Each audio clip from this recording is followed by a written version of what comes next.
ضربة في رأس الهرم. إسرائيل تغتال حصن نصر الله بقنابل مدمرة خارقة للتحصينات ألقتها مقاتلات F-35. الهجوم الأكبر على لبنان منذ 2006 عملية ليست عادية. حجم الضربة كبير جدا وتبعاتها مرعبة، والمستهدف صيد ثمين. فكيف قتلت تل أبيب حسن نصر الله ومن كشف عن مكان اختبائه؟ إليكم تفاصيل أخطر ساعة بين حزب الله وإسرائيل. اغتيال نصر الله. بعد تسريب معلومات استخباراتية إلى إسرائيل تكشف موقع اختباء حسن نصر الله، كان هذا الدمار الهائل في قلب الضاحية الجنوبية بلبنان. هجوم دمر 6 أبنية وسواها بالأرض مساء الجمعة في حارة حريك. الأبنية تقع ضمن منطقة سكنية تضم مكاتب تابعة لحزب الله، وهو يعد أعنف هجوم إسرائيلي طال الضاحية منذ أحداث 2006. امتدت الغارات كحزام ناري من أطراف مخيم برج البراجنة إلى حارة حريك، وأحدثت دويا هائلا تردد صداه في بيروت ومحيطها، وأثارت حالة من الرعب والهلع لدى السكان. ووفقا لوزارة الصحة اللبنانية فالحصيلة الأولية تشير إلى 91 مصابا و6 قتلى، وعمليات رفع الأنقاض لا تزال جارية، مما يتوقع معه ارتفاع عدد الضحايا. إسرائيل تزعم أن المقر المركزي لحزب الله يقع تحت هذه الأبنية، وأن رجل الدين المعمم الذي غزا الشيب لحيته الكثيفة كان موجودا هناك وقت الضربات. ووسط صمت من حزب الله حول مقتل نصر الله، أعلن الجيش الإسرائيلي صباح السبت مقتله أولا، تلاه إعلان رسمي من حزب الله يؤكد الخبر. فوفقا للقناة 12 الإسرائيلية فإن تل أبيب تخطط لاستهداف نصر الله منذ مدة طويلة، لكن اختيار توقيت الهجوم لم تحدده إسرائيل إلا بعد أن وصلت إليها ما سمته القناة العبرية بالمعلومة الذهبية. فمن أوصل لإسرائيل المعلومة الذهبية بمكان الهدف الذهبي؟ منذ تفجير أجهزة البيجر أصبح واضحا أن الدولة العبرية تقود حربا استخباراتية قبل أن تكون عسكرية. وبالمقابل ظهر ضعف الجهاز الأمني لحزب الله، حيث تحدث تقرير وول ستريت جورنال الأمريكية قبل أيام عن صعوبة كبيرة يعانيها عناصر الحزب في التواصل فيما بينهم عبر الهاتف بعد تفجير البيجر. وفيما يبدو من عمليات إسرائيل الأخيرة أنها تريد القضاء على حزب الله نهائيا، فبدأت بتصفية عناصره بدءا من أصغرهم كما جرى في حادثة البيجر إلى أكبر قياداته، وهي الآن بالفعل صفت عددا كبيرا على مستوى المجلس القيادي بالحزب. وفي وقت تكثر فيه الشكوك فإن أصابع الاتهام تتجه نحو جواسيس داخلية في الحزب، بعدما بدأ أمام الجميع أن حزب الله مخترق حتى النخاع. فدقة إسرائيل في استهداف قادة الحزب على مدار الشهور الماضية يصعب أن تتحقق دون مستوى عال من المعلومات. وبحسب هيئة البث الإسرائيلية فإن تل أبيب أبلغت واشنطن بقصف الضحية، والأمريكيون أعطوا الضوء الأخضر للهجوم، بينما ينفي البنتاغون ذلك، وأكد أن الولايات المتحدة لم تشارك في هذه العملية ولم تتلقى اخطارا مسبقا.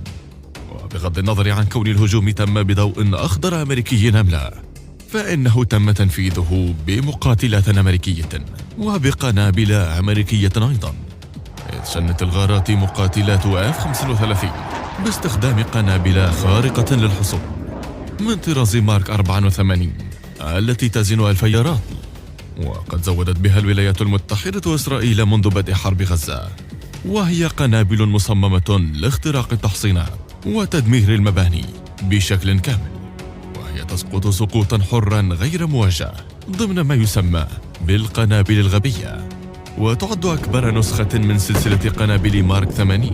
وقبلها تم تصنيع أنواع أخرى مثل مارك 83 ومارك 82 وغيرها. تعرف هذه القنبلة بالمطرقة بسبب الأضرار الفادحة التي تسببها عند انفجارها، إذ يمكنها إحداث حفرة عمقها 11 مترا، وتستطيع استهداف وقتل الكائنات الحية في نطاق يزيد عن 300 متر من نقطة سقوطها، وهو ما يفسر حجم الدمار الذي خلفته بالبنايات في الضاحية الجنوبية. حجم الانفجارات وتتابعها يدل على استخدام أسلحة متطورة وثقيلة، فتلك الغارة تختلف عن سابقاتها من حيث حجم الدمار والقوة المستخدمة وحتى في خطورة تابعاتها.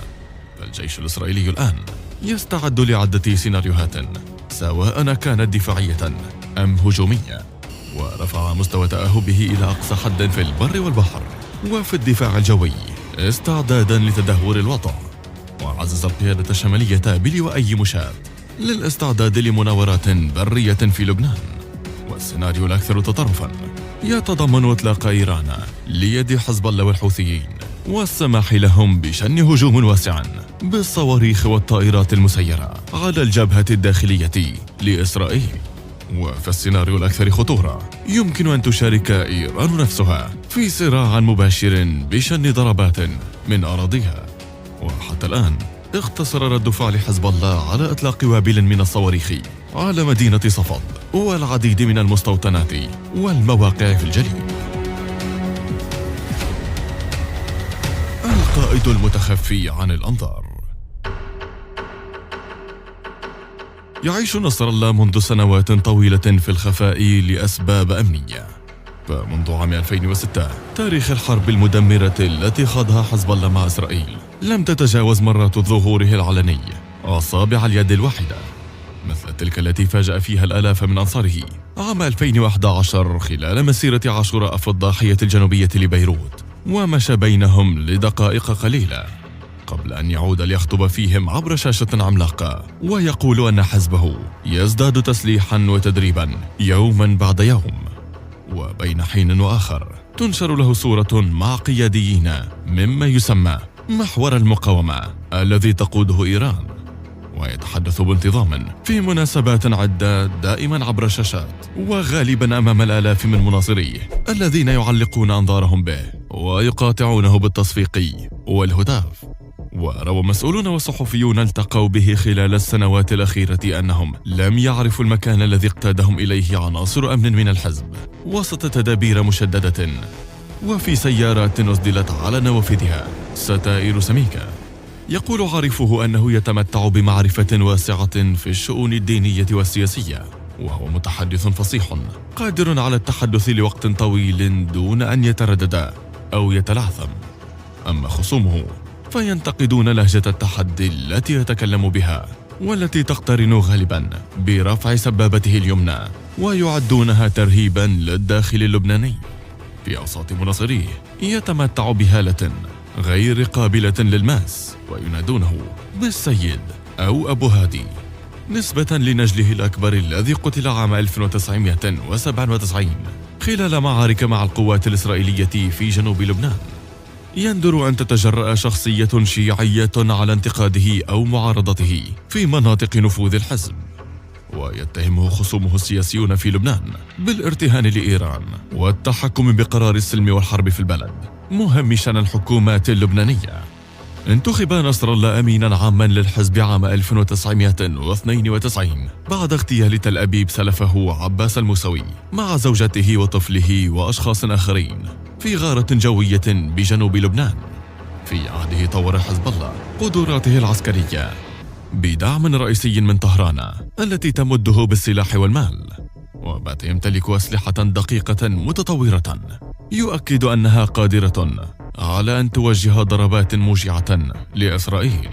ويقول نصر الله أن حزبه يضم 100,000 مقاتل. كذلك يملك الحزب مؤسسات تربوية واجتماعية وصحية تؤمن خدمات لأنصاره وتحصن شعبيته. وحزب الله هو التشكيل الوحيد في لبنان الذي احتفظ بسلاحه بعد انتهاء الحرب الأهلية عام 1990 بحجة مقاومة إسرائيل التي احتلت مناطق واسعة في جنوب لبنان بين عام 1978 ومايو 2000. لا يتحدث نصر الله كثيرا عن حياته الخاصة والشخصية، وقد ولد في حي شعبي ببرج حمود في الضاحية الشمالية لبيروت في 31 من أغسطس 1960، وهو واحد من 9 أبناء لأسرة متواضعة نزحت من بلدة البازورية في جنوب البلاد. تلقى العلوم الدينية لمدة 3 سنوات في حوزات النجاف قبل طرده عام 1978 عندما قمع الرئيس السابق صدام حسين نشطاء الشيعة. انخرط في النشاط السياسي واكتسب خبرة في صفوف حركة أمل اللبنانية، لكنه انفصل عنها مع كثير من زملائه عام 1982 وشارك في تأسيس حزب الله، إذ تولى مسؤوليات شملت تعبئة المقاتلين وإنشاء الخلايا العسكرية، وتدرج في المهام